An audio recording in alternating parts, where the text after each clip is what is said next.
तो चलिए आज वीडियो को शुरू करते हैं। आज हम शुरू करेंगे आयरनी से।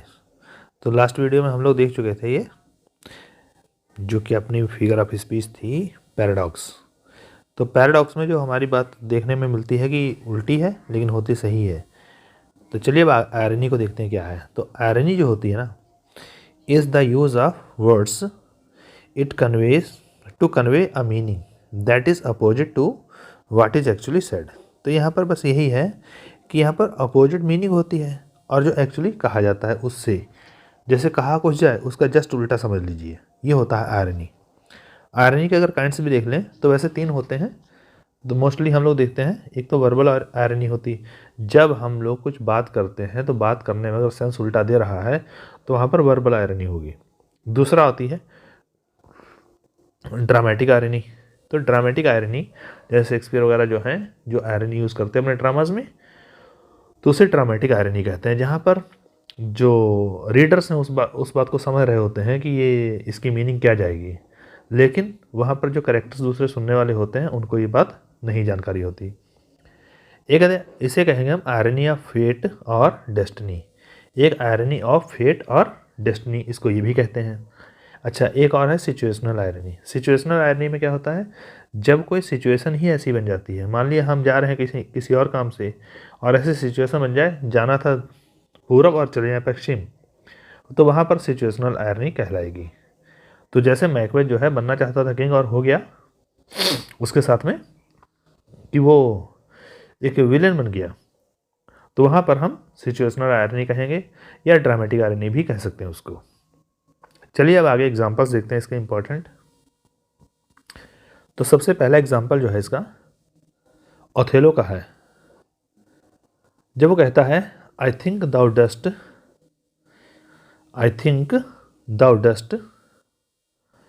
And for I know thou art full of love and honesty and weigh'st thy words before thou givest them breath. तो यहाँ पर जब ये ओथेलो यागो से कहता है कि मुझे लगता है कि जो तुम करते हो हैं वो सही करते होगे, क्योंकि मैं जानता हूँ कि तुम पूरी ईमानदारी से भरे हुए हो मेरे प्रति और पूरे प्रेम से भरे हुए मेरे प्रति। क्योंकि जब तुम कोई भी शब्द बोलते हो ना, बोलने से पहले तुम शब्दों को 50 बार तौलते हो, मीन्स नापते हो कि क्या मैं बोलने जा रहा हूँ, क्या सही है गलत है। तो वहाँ पर ये ओथेलो कहता है यागो से, लेकिन यहाँ पर आयरनी यहाँ पर ये है, वो कहता है उसको ऑनेस्ट एंड लव, लेकिन यागो जो है बिल्कुल उससे लव नहीं करता है और ना ही उसके अंदर ऑनेस्टी है। वो सबसे बड़ा विलन, अगर सबसे बुरा विलन कहा जाए सभी शेक्सपियर के नाटक में तो यागो ही है। तो चलिए आगे देखते हैं। एक इसका एग्जाम्पल हो गया आयरनी का। अब मैं सारे आयरनी का भी एग्जाम्पल बताऊंगा आपको, देखते जाइए एक के बाद एक। He was a gentleman on home I built an absolute trust. ये कहानी जो है ये मैकबेथ की कहानी है। मैकबेथ जो है जब जीत करके आता है तो थेन ऑफ कॉल्टर जो होता है वो विरोधी राजा के साथ मिल करके, नॉर्वेजियन किंग के साथ में मिल करके धोखा देता है अपने डंकन को। तो इसलिए डंकन बोलता है, डंकन की ये स्पीच है कि वो एक आदमी था जिसके ऊपर मैंने एक पूरा विश्वास कायम किया था, लेकिन वो विश्वास उन्हें तोड़ दिया। तो ये भी एक आयरनी है। चलिए आगे देखते हैं। ये है एक वाटर वाटर एवरीवेयर, हर जगह पानी ही पानी था। नार एनी ड्रॉप टू ड्रिंक, लेकिन पीने के लिए पानी नहीं था, एक बूंद भी नहीं था।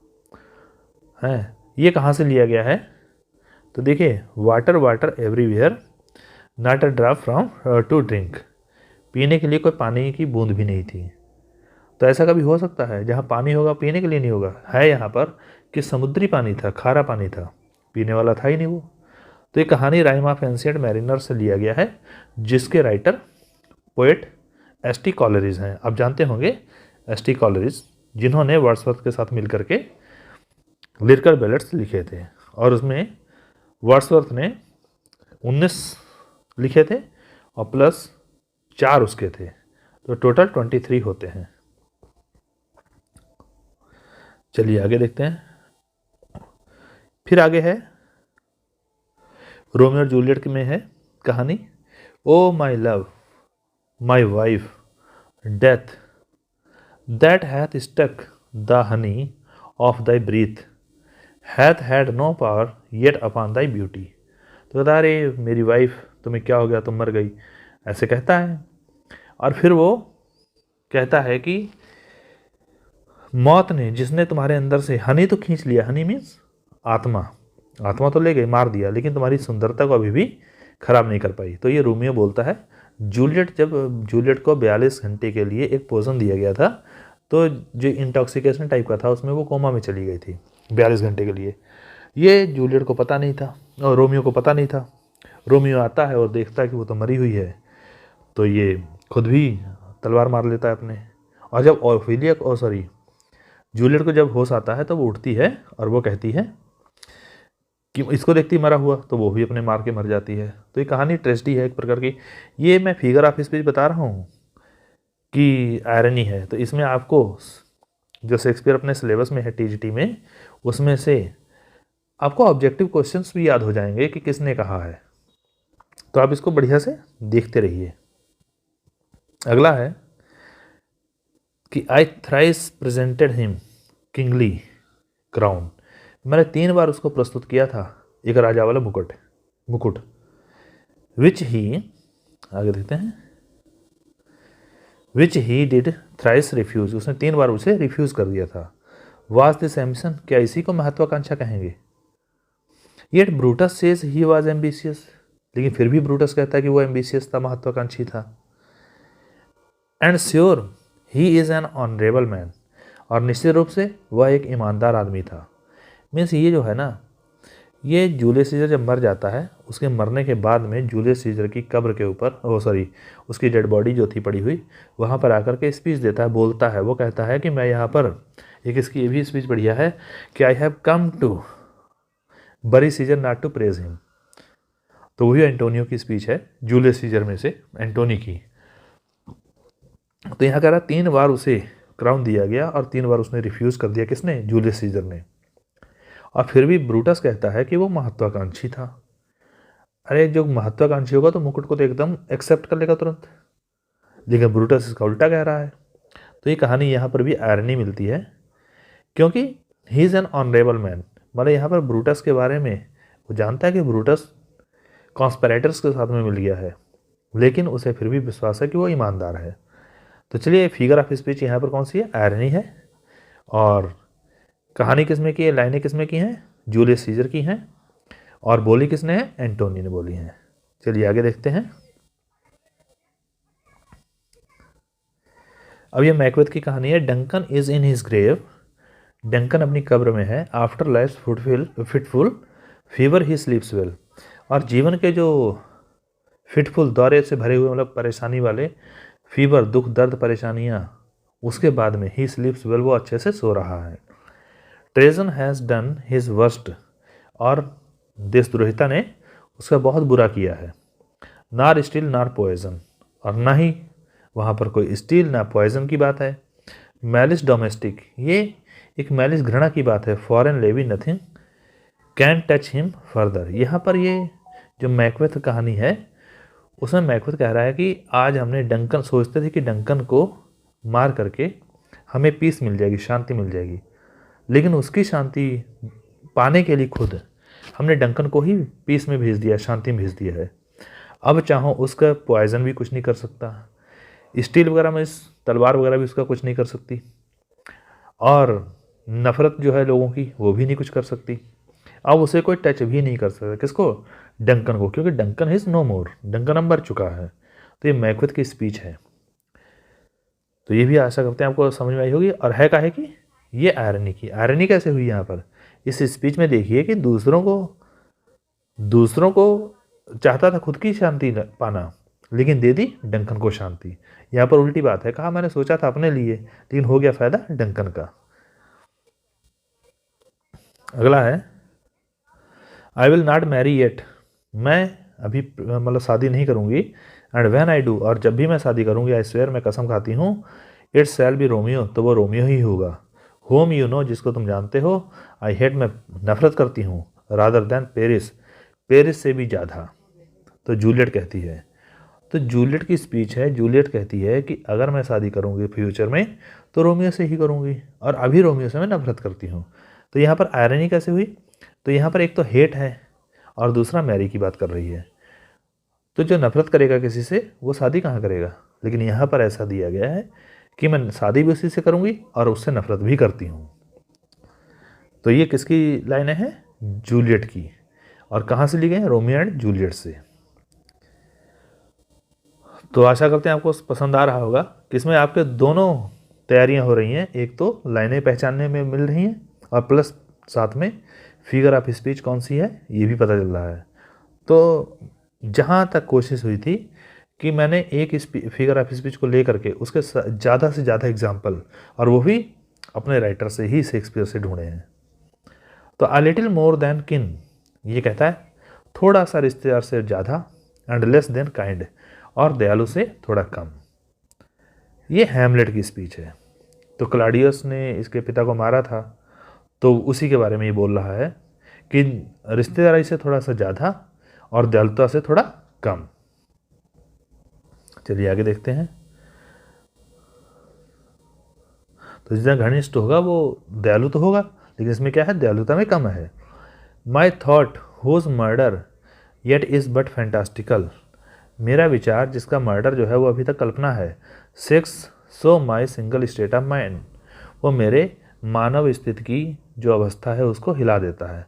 कह रहा है कि उसका मर्डर करने के बारे में बात कर रही हो, जिसके बारे में सोच करके भी, मर्डर के बारे में सोच करके भी मेरी जो मन स्थिति है वो खराब हो जाती है, और मेरे अंदर के जो मानवता है वो खराब हो जाती है।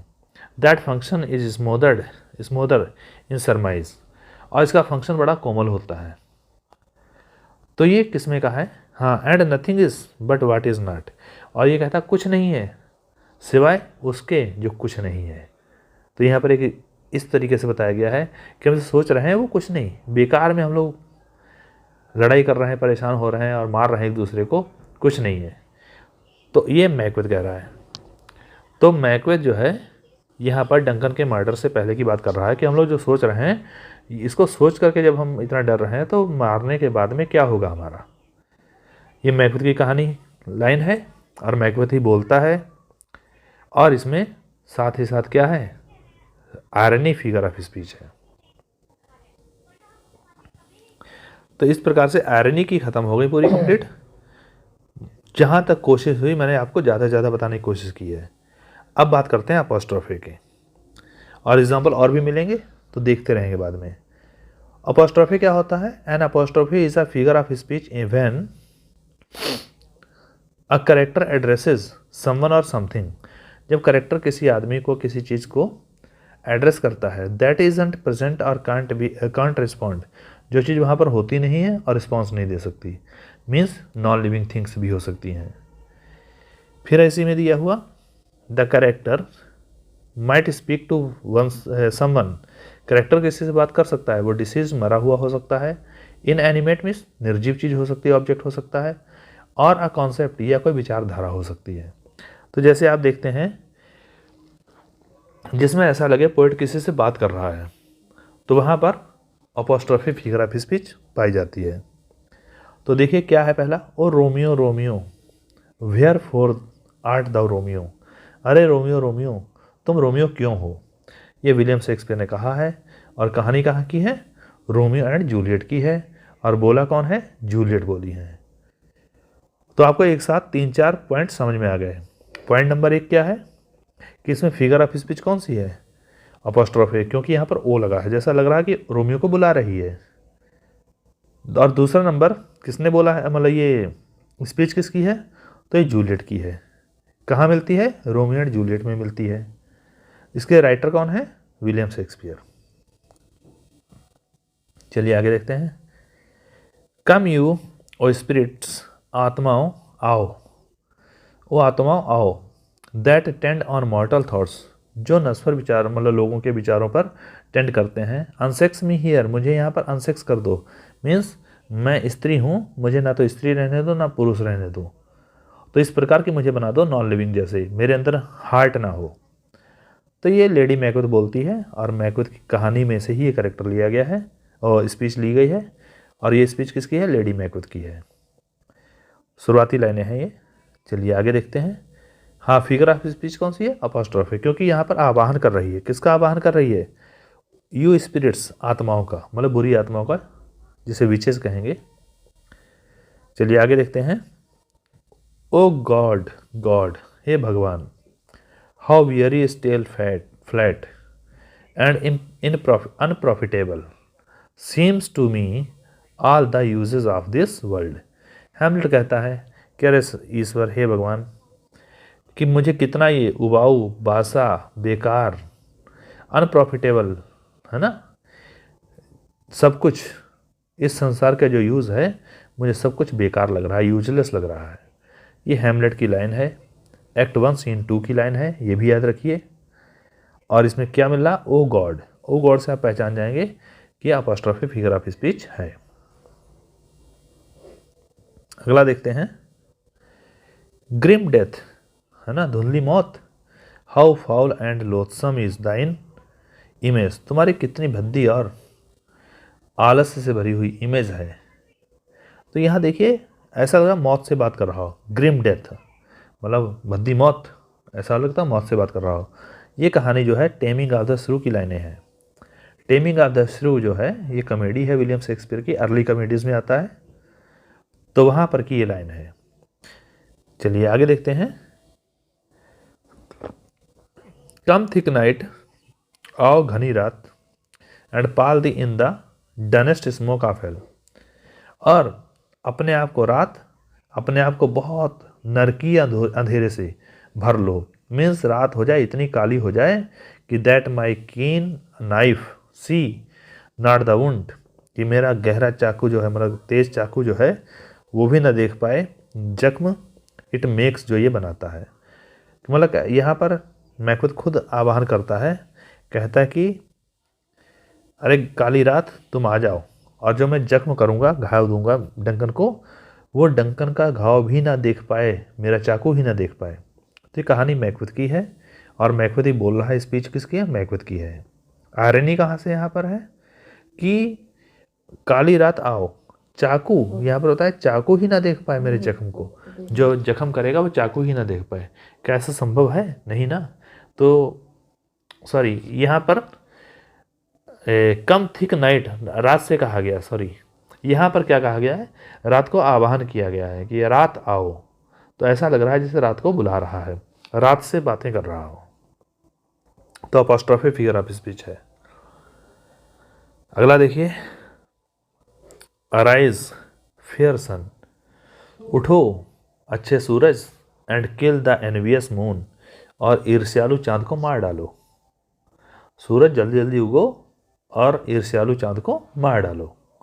तो यहाँ पर ऐसा लग रहा है कि सूरज से कह रहा हो कोई, तो यहाँ पर अपॉस्ट्रोफी फिगर ऑफ स्पीच हो गई। और कहाँ लाइनें कहाँ की हैं? रोमियो एंड जूलियट की हैं। एक्ट 2 सेकंड 2 की लाइनें हैं ये। चलिए आगे देखें। अगर आपको समझ में आता रहे तो कुछ कमेंट के माध्यम से मुझे कुछ बताते रहिए, हिंट देते रहिए। ओ पार्डन मी, अरे मुझे क्षमा करो। The bleeding piece of earth, बस यहीं पर है। The bleeding piece of earth, तुम खून बहाती हुई पृथ्वी, मीन्स पृथ्वी से बात कर रहा हो।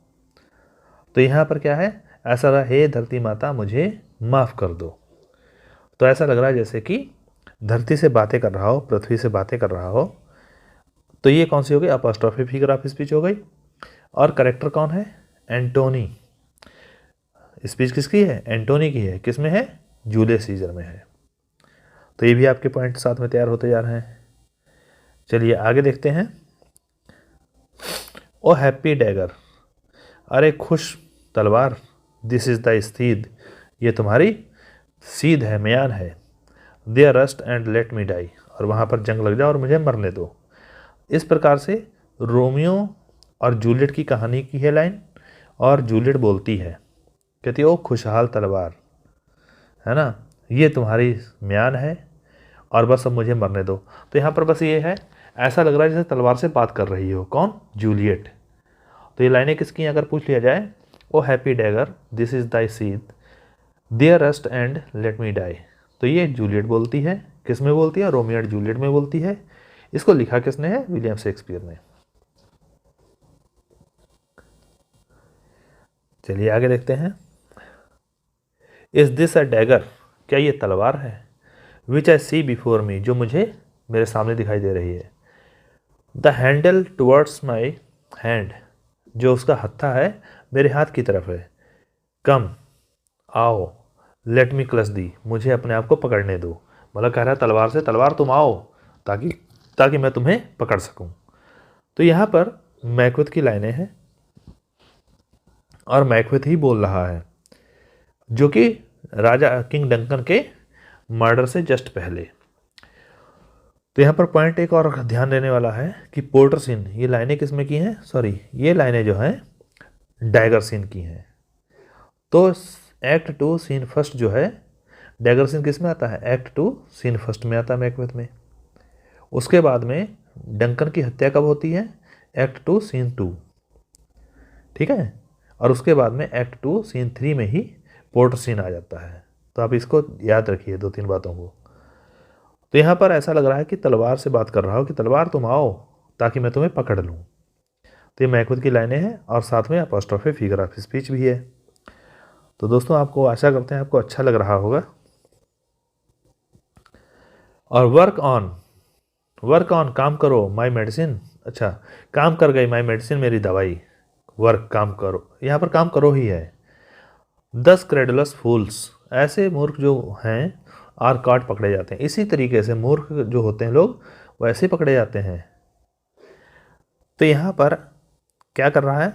ये लग रहा है दवाई से बात कर रहा हो, दवाई से कह रहा है काम करो, है ना, तुम अपने काम में लगी रहो। इसी प्रकार से मूर्ख लोगों को जाल में फंसाया जाता है। तो ये कौन कहता है? यागो कहता है। किस में कहता है? ओथेलो में कहता है। तो स्पीच किसकी है? यागो की। किस कहानी में है लाइनें हैं ये? ओथेलो में। कहता है कि मेरी मेडिसिन काम कर गई। तो यागो ने ही तो सारा बवाल किया हुआ था उसमें। मैंने आपको ओथेलो को काफ़ी लाइन बाय लाइन मैंने आपको लगभग काफ़ी पढ़ा दी थी और बीच में मैंने आपको वीडियो बदल दिया, ग्रामर पढ़ाने लगा था। तो आप उसको देखिए जा करके, अगर आपको अच्छा लगे तो आगे बचा हुआ पढ़ा दूंगा। तो यहाँ पर work on my medicine work, तो काम करो मेडिसिन। तो ये कौन सी है? यागो की स्पीच है। और फिगर ऑफ स्पीच कौन सी है? अपॉस्ट्रोफी। तो चलिए थोड़ा और रह गया होगा, बस यही है। बाकी सरकम लोकेशन के बारे में हम लोग बाद में। सरकम लोकेशन जो होती है, लोक्यूशन होती है जो इस फिगर ऑफ स्पीच में केवल हम घुमा फिरा कर बात कहते हैं। तो फिलहाल आज यहीं तक, क्योंकि मैं आपको ऐसा मैटर दे रहा हूँ जहाँ पर फिगर्स ऑफ स्पीच भी तैयार हो रही हैं, साथ ही साथ में आपके लाइनें कहाँ से ली गई हैं, किस वर्क की लाइनें हैं, कौन बोला स्पीकर, ये भी अक्सर पेपर में पूछा जाता है। तो ये भी आपका तैयार हो रहा है। तो इसीलिए मैंने सोचा क्यों ना फिगर्स ऑफ स्पीच भी उन्हीं से दिया जाए, उन्हीं राइटर से जो हमारे राइटर प्रेस्क्राइब्ड हैं टीजीटी में। धन्यवाद।